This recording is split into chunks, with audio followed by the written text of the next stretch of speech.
Okay, students, from exercise 1.3 in chapter number 1, there are 4 questions which are remaining. Okay, we are going to finish this. Question number 6 is, look at several examples of rational number in the form p by q, where q is not equal to 0, where p and q are integers with no common factors other than 1 and having terminating decimal representation. Can you guess what property q must satisfy? It means we need to observe that which property q must have so that this p by q form, it means the rational number will have terminating decimal expansion. It means that the decimal expansion will get terminated at one point. Now if we can observe here, see, for example, if I take 1 by 2, okay, we know that it is 0.5. okay, just like that, if I take 1 by 4, okay, now 1 by 4 is 0.25. okay, if I take 1 by 8, that is 0.125. okay, you can observe here that all are of power of 2. This is 2 to the power of 1, this is 2 to the power of 2, this is 2 to the power of 3. So we have observed here that whenever we have in denominator 2 to the power of something, okay, then then decimal expansion will be terminating. Just like that, if I have 5, okay, 1 by 5, now 1 by 5 is what? If I multiply here 2 and 2, it will become 2 by 10, that is 0.2. okay, if I have 1 by 25, if I multiply 4 here and 4 here, it will be 4 by 100, so answer will be 0.04. Every time when we have 5, 25, it means 5 raised to 1, 5 raised to 2, 5 raised to 3. Whenever we have this kind of decimal this kind of denominator, we will have decimal expansion of terminating type. okay, so what is the basic characteristic a rational number should fulfill to have a decimal expansion of terminating type? okay, we need to have in denominator, okay, power of 2, power of 5, or we can have both. For example, we have 1 by 10, that is 0.1, that is terminating. We can say here 10 is 2 into 5. okay, so we can either have only 2 power of 2's, or we have power of 5, or we have both power of 2 and power of 5. We can also have 1 upon 2 square into 5. There 2 square is 4, 4 into 5, that is 20. Now 1 by 20, 1 by 20 is what? 0.05, that is again terminating. okay, that is how we can have terminating values. So q should fulfill this condition. Either it have 2 to the n power means it can be any power. okay, or for a sake of difference I am taking m here. okay, so it looks different. Either it have 2 to the n power, or it will have 5 raised to the m power, or they have both power. okay, but just 2 and 5. okay, it cannot include 3, 4, or 3, or not 4, 3 or 7, or that kind of things. okay, for example, we have 1 by 20 here, but what if we have 60? okay, now we already know that 60 becomes 20 into 3. Now 20 we have already converted here. 20 we have already converted 20 into 2 raised to m and 5 raised to m. okay, but the remaining part is 3 here, which is extra. So in this condition we will have recurring type of decimal expansion. In this condition, just try to do 1 by 60 and you will get the answer that it is not terminating, it is recurring.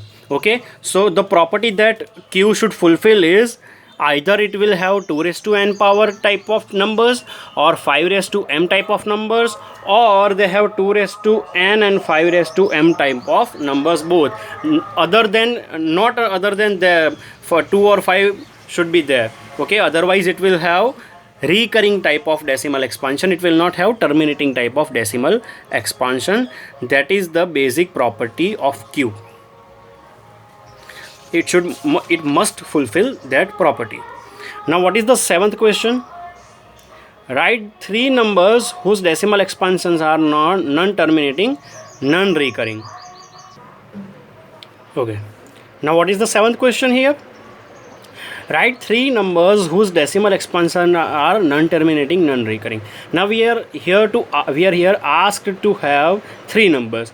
Now first remember, we can have infinitely many numbers which are non-terminating, non-recurring. I have written three examples here. Just watch out these examples and you will find out how to write it.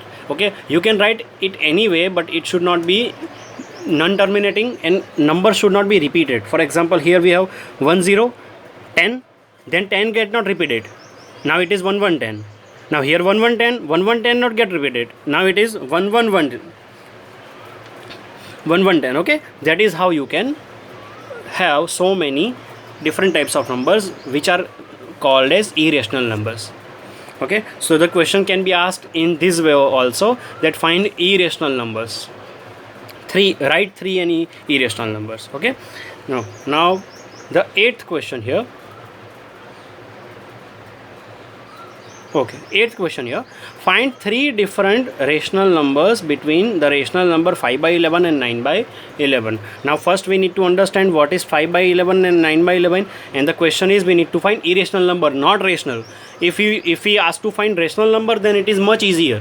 Okay, but here we need to find three irrational number. That is why we first need to know what is 5 by 11 and what is 9 by 11. So I have divided, I hope you can divide it yourself. I have divided 5 by 11 and the answer is 0.45454545 and so on. Okay, so it is repeating type of reoccurring type of decimal expansion, and value of 9 by 11 is 0.81818181. That kind of decimal expansion it have. Okay, we need to find irrational number between this. It means we need to find irrational number between 0.45 to 0.81. So in between 0.5 to 0.81 we can have 0.46. Okay, now to make it irrational we just need to do something like this: 101 110 11110 11110. Okay, that is how we can have a non-terminating, non-recurring type of decimal expansion. Okay, after 0.46 we can have 0.47, 0.48. We can take any number between 0.45 to 0.81. Okay, and it will be irrational number between these two numbers. That is how we can find it out. Okay, now this is the ninth question here and the last question of this exercise. Classify the following numbers as rational or irrational number. Now 23 is what? See, I have already written here that questions. See, 23 is what? 23 by 1. Now 23 and 1 both are integers. Okay, this 1 is not equal to 0, so we can say it is a rational number. We have written it into P by Q form. Here 2 to 5 is, again we can say the same thing here. 0.3796. Now it is a terminating decimal expansion. It terminated at 6. Okay, terminating and recurring type of decimal expansions are always rational numbers. So this is rational number, and that is the reason for that, because it is a terminating type of expansion. So 4 7.478478 dot. This type of number that we have. Now if you can see here 478 478, it means 478 is repeating. Okay, 478 is repeating, so we can say it is a recurring type of number. That is why we can say it is a rational number, because it is recurring. Okay, now this number 1.10 100 1001 okay, so we can say, and here it is dot. It means it is going infinite. So it is neither terminating nor recurring. Okay, no pattern is here. That is why we can say it is irrational number. So these all are rational number. This one number is only irrational number because it is neither terminating nor recurring. That is the reason behind it. Okay, that is how you can solve this. If you like my video, subscribe my channel, press the bell icon and share my video. Thank you.